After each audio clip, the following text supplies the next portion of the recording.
Greetings to all of our YouTube subscribers and friends.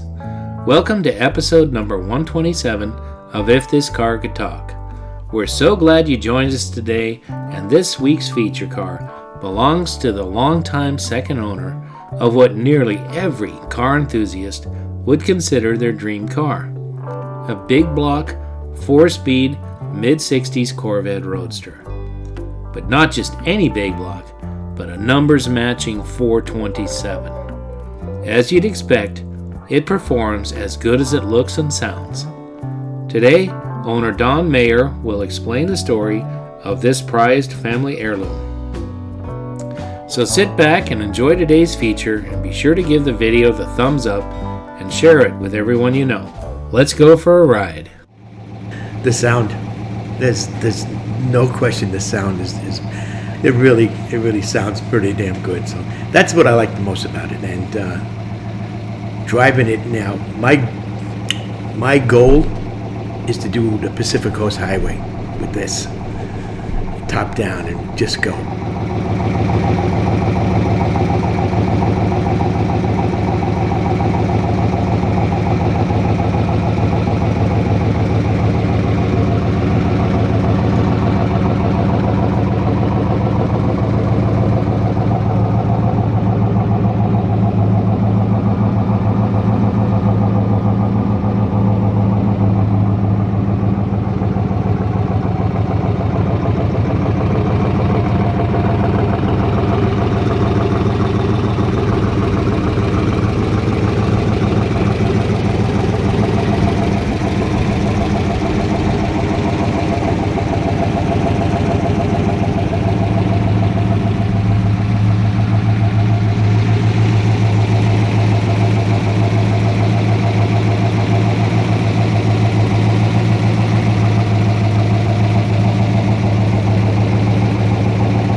Hi, my name's Don Mayer, and I have a 1966 Corvette. It's a 427 engine, 450 horsepower, and I've had it since I'm 18, and it's been with me for a long time. It's been through a few restorations, and it's served me well, I should say. And it's just, it's been a part of my life since then, you know. I bought it in 67, so it was a year old. Well, and the reason I got this car, the main reason was because I had just been drafted into the Army, and I was in the physical part. They were just doing a physical, and I had a 56 Ford station wagon I was telling Tom about, and we sold it because they figured I was going in the Army. So I was there getting ready to be sworn in, and they called my name. And I said, oh, this can't be good. But they found an x-ray of my spine, and they saw some problem with it, and they said, you can go. I said, I can go where? Because, you know, in boot camp, you go here, you go there, you go there. So I said, go where?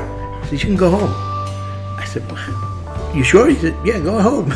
So I took a cab home from Fort Dix back to my house. But anyway, so now I had no car. So I went with my buddy lived across the street, Dennis, and he said he saw a car that I might like up on the North Shore somewhere. I can't even remember, Northport or something like that. So we went out there, and this car was parked in the gas station for his for sale sign on it. So I went up and talked to the guy, and he was a real gearhead. I bought it for $3,200. The way it began.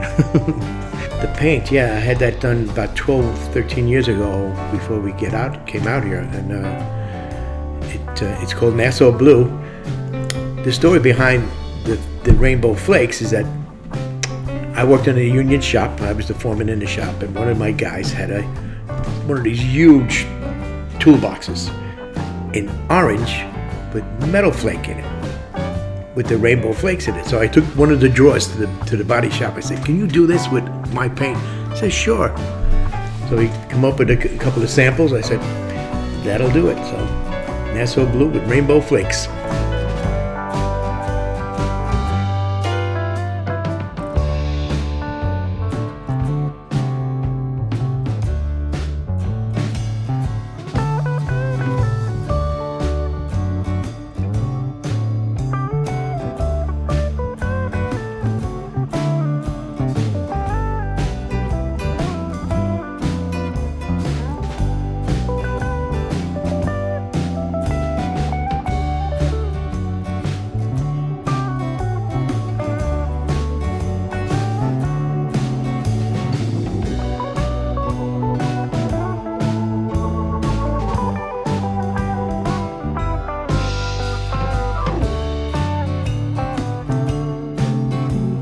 I would love to put in power steering and air conditioning and power windows and all the stuff that it doesn't have, but that's quite expensive, so it'll have to stay as it is.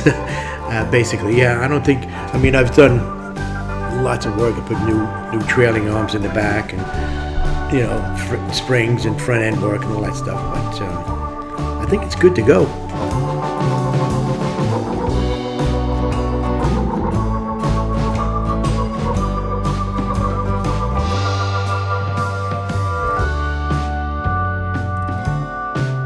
Well, yeah, we did a lot of street racing, that's for sure. And I usually won because this was the big dog on the street, you know. And I guess I could tell that story about the cops used to close off. It's called Peninsula Boulevard back on Long Island. They used to close it off for us to race. 9 o'clock, they would close it off, let us do our thing. 12 o'clock, they shut it down. Everybody got to leave. The police did that for us. So that's the prettiest. That's the most amazing story to me, is they let us race on the street. It was just great.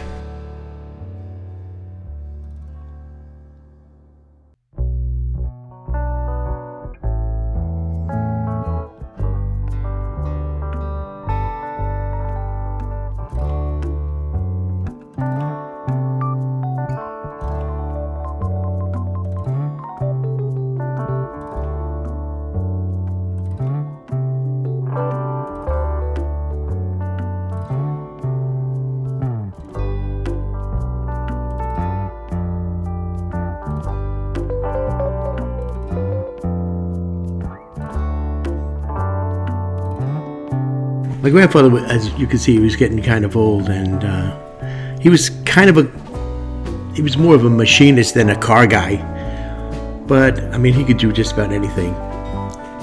Woodwork, plumbing, you name it, he could do it. And he was very interested because he heard my car, and he just wanted to come out, and he had lots of questions, like me pointing there. What is that? And, you know, I had to tell him it was the cover for the ignition to keep down the static and the radios and stuff like that. But he was, really interested in the car. I think I took him for a ride that day too, because he was amazed at the power. I keep looking at this, and I look at our profiles on here, and they are identical.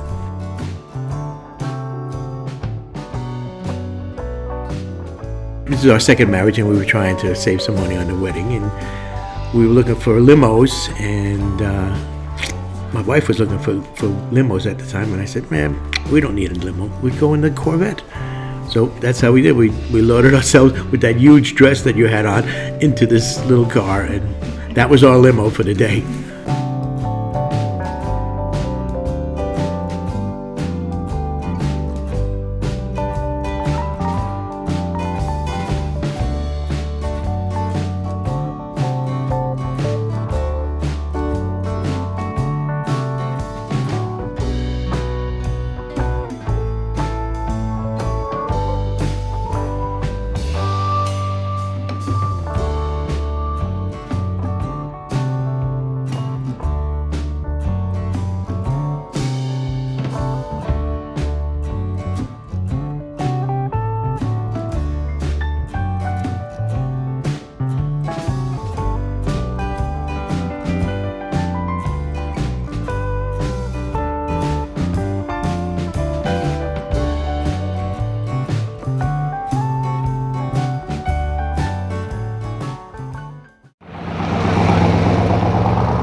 Well, that wraps up our first C2 Corvette feature video. We love doing these videos for all of our Car Crazy subscribers and viewers, and are always striving to bring you something just a bit different.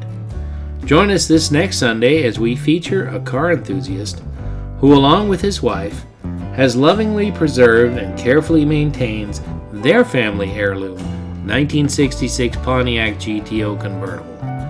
Don't miss this one. Until then, please remember to be careful out there.